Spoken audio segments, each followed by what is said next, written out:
Good evening and welcome to this edition of The List on UWW-TV. I'm Zach Kreider. And I'm Charlie Siegel. And for the next few minutes, we'll present our top 5 sports stories of the week and discuss why they made the top 5. Did your top 5 make our list? Let's find out. At number 5, the NHL standings have been moving a lot this year, with 25 of 32 teams having double-digit wins about a fourth of the way through the season. Charlie, with so much shakeup in the standings week in and week out, what teams have caught your eye, either in a good or bad way?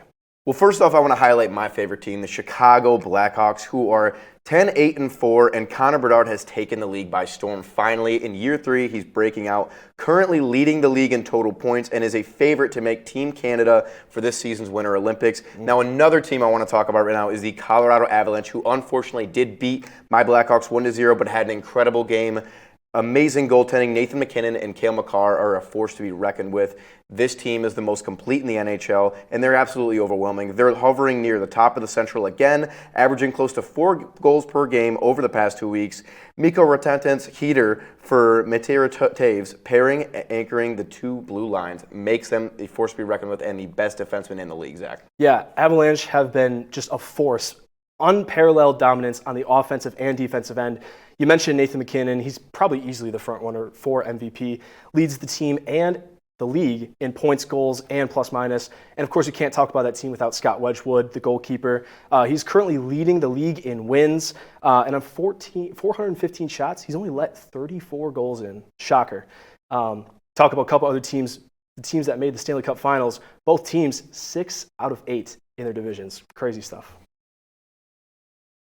At number 4, the MLB offseason is getting active, with a record 4 players in one offseason returning to their teams over their past week on the qualifying offer. A 1-year, $22 million deal for the 2026 season. 9 others were extended the offer but declined, hitting the open market. The Mets and Rangers kicked off the trade season as they exchanged veterans. Second baseman Marcus Semien goes to the Big Apple, while Brandon Nimmo heads to Texas in return. Zach, let's break down these moves for the players and teams involved. Yeah, talking about the pitchers in the NL Central first, Brandon Woodruff, of course, for my Milwaukee Brewers, and then for your Cubs, Imanaga, both accepted the qualifying offers, making them in 2026 earning $22 million. Just obviously great pitchers for both of these teams. You could argue the second best pitcher on both teams. Of course, Matthew Boyd had a great season last season. And, Mizorowski, the up-and-comer new guy from the Brewers, looks to be an incredible asset moving forward. And talking about this trade, huge trade for both these teams. You look at David Stearns, what he said, the New York Mets general manager. He said running it back was not the right thing to do. Of course, this was a team that got Juan Soto.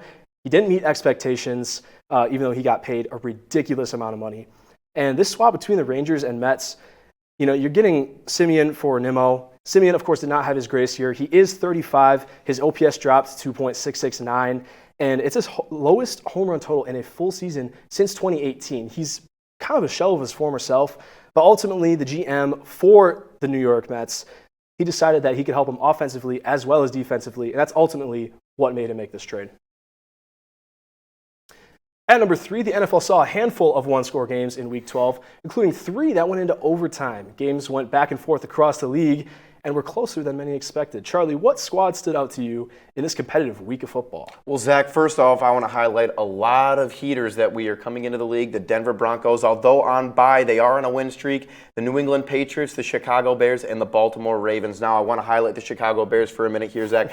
They did play Aaron Rodgers as Pittsburgh Steelers. Unfortunately, Rodgers was not there to play. Mason Rudolph did start. Although Caleb Williams and Ben Johnson did face their adversary, and they played a top defense. TJ Watt, Caleb Williams in the beginning did not have a good game. He did strip sack fumble, and it led to 14 points for the Steelers. Now, he did come back and played an incredible game. Ben Johnson's coaching has completely changed the culture in Chicago. Now, this team, I think, could make the wild card, and this is another team I want to highlight, being the Detroit Lions, Zach. Very close game with the Giants. Jameis Winston had an incredible game. We always see one performance from Jameis every single year that makes people think that this guy could still be an elite quarterback, but it is yet to come. Only one game. We'll see if he keeps starting with the Giants. But I want to highlight Jahmyr Gibbs for a minute. Jahmyr Gibbs, 209 yards and 3 touchdowns, 55 fantasy points for all you fantasy players out there, Jahmyr Gibbs is a force to be reckoned with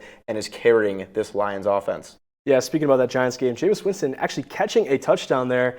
And it's not like the typical quarterback's wide open kind of receiving touchdown. I mean, he went back to the ball, he fought off his defender, and he scored a touchdown. Unbelievable stuff from him. I want to quickly highlight this Colts-Chiefs game.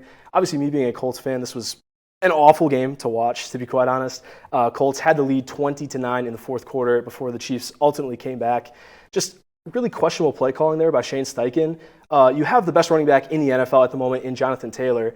And you didn't really give him the ball too much down the stretch. I mean, he did have, I believe, 16 to 18 carries.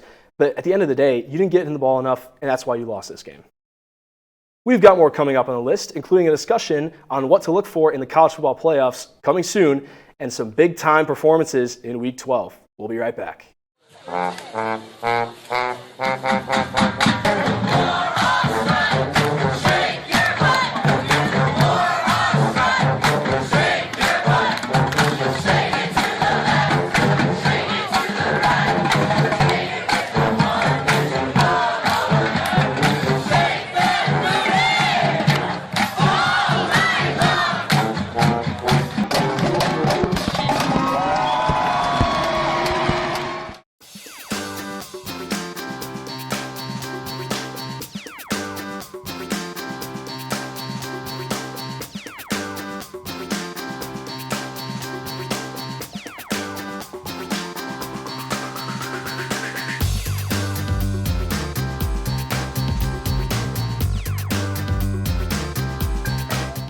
Whatever your question, we've got your answer. Text UC Information Services at 262-458-4382.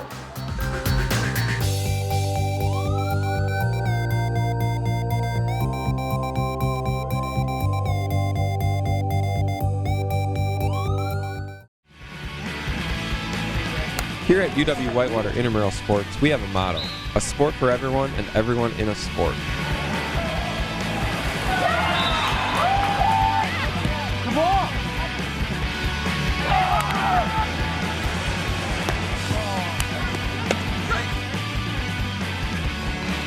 It anyways. Oh, she got that off. They're going to count it. Had a blast. Always have fun at intramurals.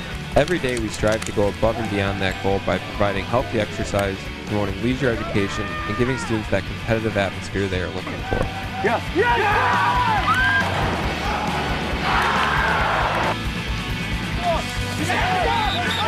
Yes! It's exciting. Brings me back to those high school days with Friday Night Lights. With our 25 different intramural sports offered, we guarantee that we have a sport for you.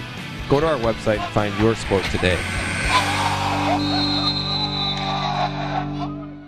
Welcome back to the list on UWW-TV. Let's continue the countdown to this week's top sports stories.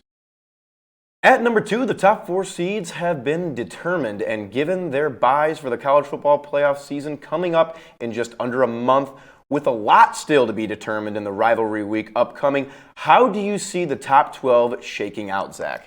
Well, first of all, I want to highlight one team, the Vanderbilt Commodores. I'll say this right now. If they beat Tennessee, who's currently ranked number 20 in the AP poll, they deserve to make this playoffs. I mean, they're a team that you never would have expected going into the season would be in the position that they're in, but they've played fantastic football. I mean, Diego Pavia is a Heisman candidate at this point. They've had wins over then-ranked number 11 South Carolina, number 10 LSU, number 15 Missouri. They have a 9-2 SEC record in what is an incredible SEC conference. I'm very impressed with what I've seen from Vanderbilt, and I think they deserve a lot of credit. If they win, like I said, they should be deserving of a top 12 spot in the college football playoffs. Now, who do I think will win? I mean, obviously, we talked last week about how I think Texas A&M is probably going to win the whole thing. Marcel Reed, currently my Heisman. But Indiana as well. I mean, we talked about them a couple weeks ago. This is the team. Curt Cignetti has these guys playing unbelievably inspired football. And I will say, number 1 Ohio State does not look as intimidating as they probably would. Well, Zach, that leads me into my next topic about rivalry week. We have Michigan coming up on the schedule, and we have struggled in years past. Although we were able to sneak away with a national championship last year, Ohio State did fall to the Michigan Wolverines. And as a Ohio State Buckeyes fan, I am really hoping that we don't get a repeat of that this year. I would love if my favorite team did win another national championship, but you got to get over that hump that is Michigan. Although I think Julian Sain is having an incredible year, the Ohio State wide receivers and Jeremiah Smith and Carnell Tate are balling out, and they're having a great season. I love what I'm seeing from them. But my number one Heisman candidate has to be Fernando Mendoza from Indiana. The Hoosiers are hot, and I'm here for it. Could not agree more. And our top sports story of the week, the NFL featured some amazing individual performances in Week 12. Many players had multiple touchdown days and countless explosive plays. Charlie, let's dissect this stat-packed week in the pros. Well, Zach, first I want to open up this discussion with a little bit of Shedeur. Let's talk about some Shedeur Sanders action. He finally got his start and he got his flowers with a win over the Raiders, 209 passing yards, 1 touchdown, a 66-yard pass to Dylan Sampson. Unfortunately, he did throw an ugly interception, but he's also playing against Max Crosby, who is allowing a lot of pressure when that Browns O-line has been struggling a lot this year. I think Shedeur Sanders has a lot to promise the Browns organization in the next upcoming years, with especially Isaiah Bond, who was a top-rated rookie in this past year's draft class, finally getting his flowers, showing out a little bit. I think that they could definitely make a connection, and this Browns team could go somewhere. Who's to tell? But what are you thinking about this past week? Well, I mean, we already highlighted players like Jahmyr Gibbs. I mean, dropped 54 fantasy points, on my head. Wasn't happy about that. But I want to talk about Jackson Smith-Njigba. I mean, this guy has been unbelievably the best wide receiver in the NFL. Currently has 1,313 yards and 7 touchdowns. I mean, he's been an absolute machine. Every game, it seems like he's getting 100 yards and 2 touchdowns. He's actually already broken, through 11 games, the all-time Seahawks receiving record that was previously held by DK Metcalf in 2020. And now Smith-Njigba, with, I believe, about 5 or 6 games left, I mean, he has the potential to get a 2,000-yard season, which we have never seen from an NFL wide receiver. I mean, I think this guy, with the way he's playing, he has the best chance to do it. I think we could see, I'm going to make an early prediction here. I think we could see another Triple Crown season from Jackson Smith-Njigba. These Ohio State wide receivers, Zach, what are they feeding them over there in Columbus? Because you have guys like Jackson Smith-Njigba and especially Emeka Egbuka having an insane, amazing season, and I'm here for it. Roll Buckeyes. And that'll do it for this edition of The List. We will be back in a week to talk about next week's Top 5 Sports Stories headlines. I'm Charlie Siegel. And I'm Zach Kreider. We'll see you next time for more stories right here on UWW TV.